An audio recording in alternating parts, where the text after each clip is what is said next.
নমস্কার। শিল্পলহরী অনুষ্ঠানে আপনাদের সবাইকে স্বাগত জানাই। আমি রয়েছি আপনাদের সঙ্গে সঙ্গীত সুপর্ণা।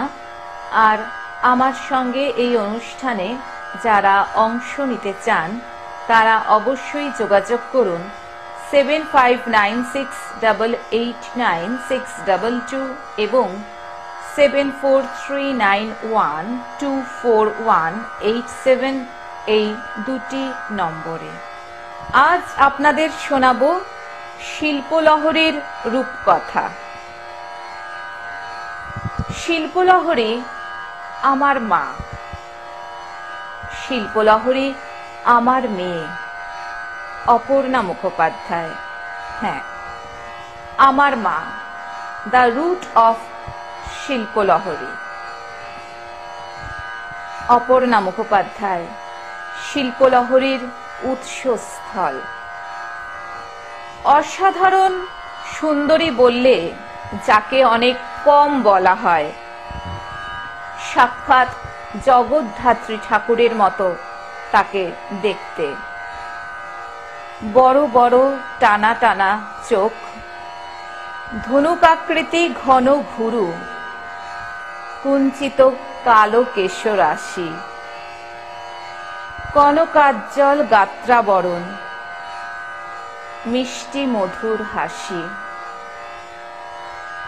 মধুর আমার মায়ের হাসি চাঁদের মুখে ঝরে, মাকে মনে পড়ে, আমার মাকে মনে পড়ে। তার মায়ায় ভরা সজল দিঠি সে কি কভু হারায়। সে যে জড়িয়ে আছে, ছড়িয়ে আছে সন্ধ্যা রাতের তারায়। সেই যে আমার মা, বিশ্বভুবন মাঝে তাহার নেই কো তুলনা। তার ললাটের সিঁদুর নিয়ে ভোরের রবি ওঠে, আলতা পরা পায়ের ছোঁয়ায় রক্ত কমল ফোটে। প্রদীপ হয়ে মোর শিয়রে কে জেগে রয় দুঃখের ঘরে। সেই যে আমার মা, বিশ্বভুবন মাঝে তাহার নেই কো তুলনা। কেন্দ্রীয় সরকারি সংস্থায় উচ্চ পদে কর্মরতা ছিলেন আমার মা, কিন্তু নিজ পদ মর্যাদার সম্পর্কে বরাবরই বড়ই উদাসীন। বিন্দুমাত্র হেলদোল ছিল না তার পদমর্যাদা নিয়ে। কারণ মায়ায় ভরা এক শৈল্পিক জগৎ ছিল তার। শুনেছি কলেজ ফেরার পথে মা পটুয়াপাড়ায় গিয়ে মৃৎশিল্পীদের মূর্তি গড়া দেখত এবং ওখানেই দাঁড়িয়ে দাঁড়িয়ে মৃৎশিল্পীদের হাত থেকে তুলি নিয়ে ঠাকুরের চোখ আঁকত। মায়ের কাছ থেকে শুনেছি যে মূর্তি গড়ার মধ্যে সবথেকে গুরুত্বপূর্ণ বিষয়টি হলো ঠাকুরের চোখ আঁকা। আমার দাদু মানে মার বাবা সুশীল কুমার চক্রবর্তী শিল্পী ছিলেন। দাদু মূর্তি গড়তেন, অসাধারণ ছবি আঁকতেন। এই নিয়েই একসময় সংসার চলত। মা মূর্তি গড়া শিখেছিল দাদুর কাছ থেকেই। আসুন এক এক করে এবার আমরা দেখে নিই আমার মায়ের হাতে গড়া কিছু দেবী মূর্তি। খড় বাঁধা থেকে শুরু করে মাটি লেপা সবই তার একার হাতে। আপনারা এই যে সরস্বতী মূর্তিটি দেখছেন, এটি মা তৈরি করে আমি যখন মাতৃগর্ভে। এই মূর্তিটি দেখে প্রায় অনেকেই বলে যে এই মূর্তির সঙ্গে কোথায় যেন আমার মুখের একটা মিল রয়েছে। বাড়িতে এই মূর্তির ছবি টানানো রয়েছে। অনেকেই এসে মাকে বলে, তো আপনার মেয়ের ছবি, তাই না? তখন মা বলে, একটু ভালো করে দেখুন। আমিও বলি, একটু ভালো করে দেখো তো কার ছবি এটা। যেহেতু মার হাতের বানানো ওই সরস্বতী মূর্তির সঙ্গে কোথাও হয়তো একটা মুখের মিল আমার রয়েছে, সেই জন্যে আমার মা চেয়েছিল মেয়ের একটাই কাজ হবে বীণা বাজিয়ে গান করা। মা বাবারা তো প্রায় অনেকেই চায় যে ছেলে মেয়েরা কেউ ডাক্তার হবে বড় হয়ে, কেউ ইঞ্জিনিয়ার হবে, কিন্তু আমার মা চাইতো মেয়ে শিল্পী হবে। সঙ্গীত সাধনাই হবে মেয়ের জীবনের একমাত্র উদ্দেশ্য। আমার মা অপর্ণা মুখোপাধ্যায়ের মূর্তি নির্মাণ আপনারা দেখলেন। এবার আসি তার সঙ্গীত সাধনার কথায়। অফিস থেকে ফিরে হারমোনিয়ামে হাত যে তাকে রাখতেই হবে। গানের রেওয়াজ না করলে তার আত্মিক তুষ্টি হতো না।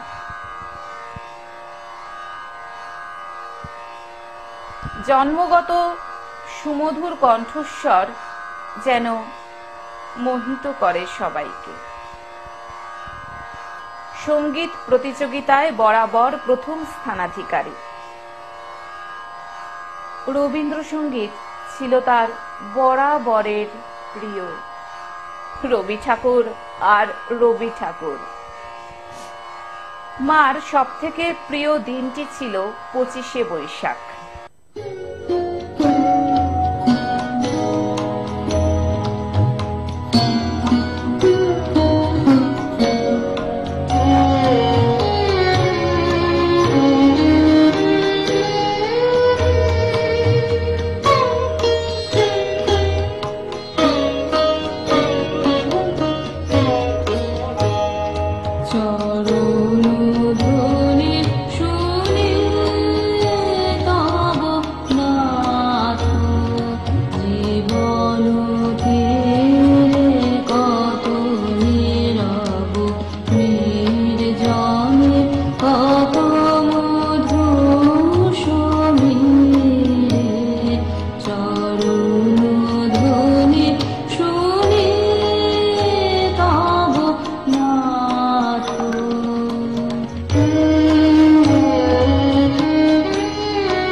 সংসারের জাঁতাকলে আর কর্মজীবন সামলে অসাধারণ গুণের অধিকারী হওয়া সত্ত্বেও মা কোনোদিনই সেভাবে প্রচারের আলোয় আসেনি। এই নিয়ে তার কোনো আক্ষেপও ছিল না। তার যত আক্ষেপ আমায় নিয়ে। মেয়ে কবে নাম করবে, কবে সত্যিকারের শিল্পী হয়ে উঠতে পারবে, কারণ আমায় দেখলেই তার হাতে গড়া মূর্তির কথা মনে পড়ে যেত। তাই আমি যদি কখনো গানের রেওয়াজে হেলাফেলা করতাম, মা প্রচন্ড ক্ষুব্ধ হতো আমার ওপরে, আমিও রেগে যেতাম। কিন্তু যেই আবার গানের রেওয়াজ শুরু করতাম, এক অদ্ভুত প্রশান্তি তার মুখমণ্ডলে ছড়িয়ে পড়ত। সব রাগ যেন কোথায় হারিয়ে যেত।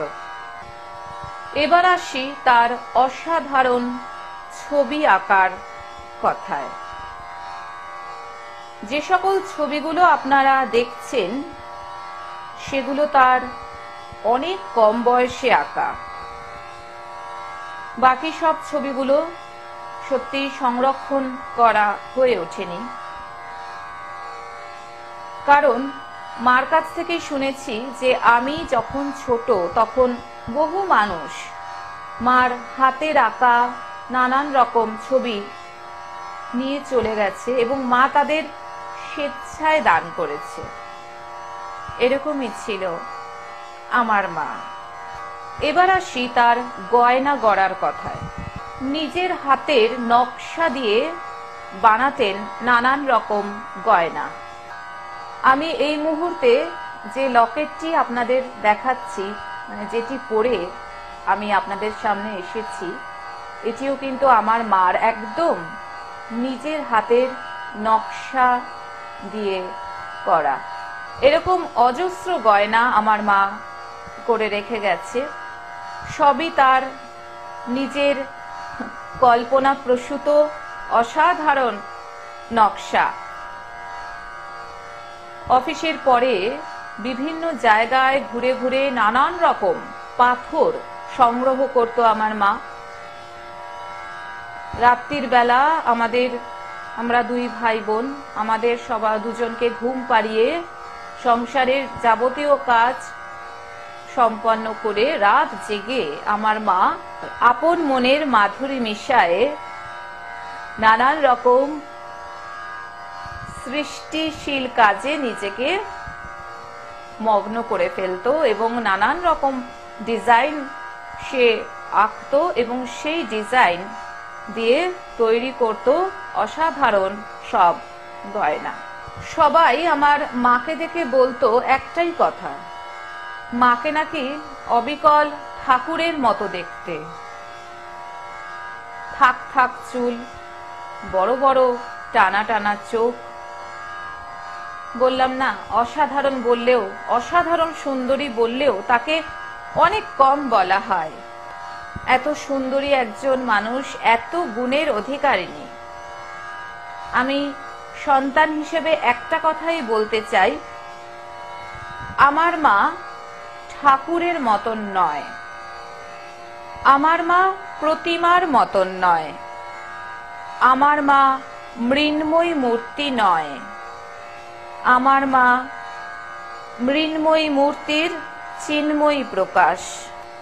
আমার মা আমার কাছে লক্ষ্মী রূপে না, আমার মা আমার কাছে জগদ্ধাত্রী রূপে না, আমার মা আমার কাছে সরস্বতী রূপে না। সরস্বতী মহাভাগে বিদ্যে কমল লোচনে, বিশ্বরূপে বিশালাক্ষী বিদ্যাং দেহি নমস্তুতে।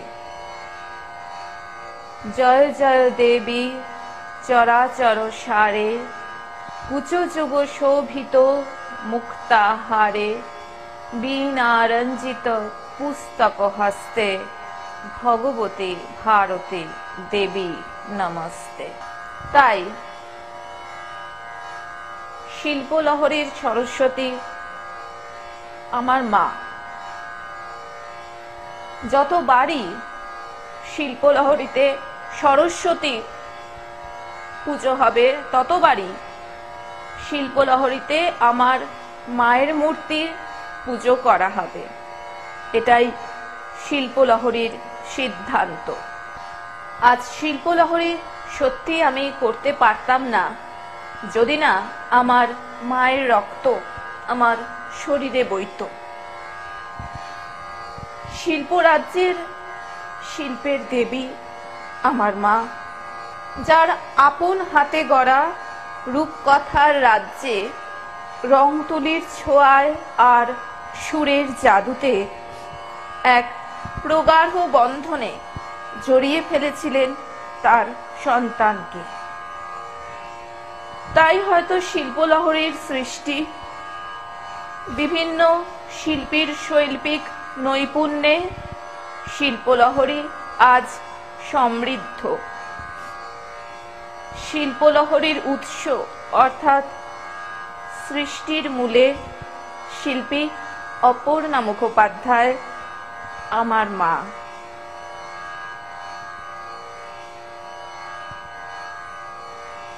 যাকে শুধুমাত্র শিল্পী বললেও অনেক কমই বলা হয়। জয় জয় দেবী চরাচর সারে কুচযুগ শোভিত মুক্তাহারে বীণারঞ্জিত পুস্তক হস্তে ভগবতী ভারতী দেবী নমস্তে।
নিরালা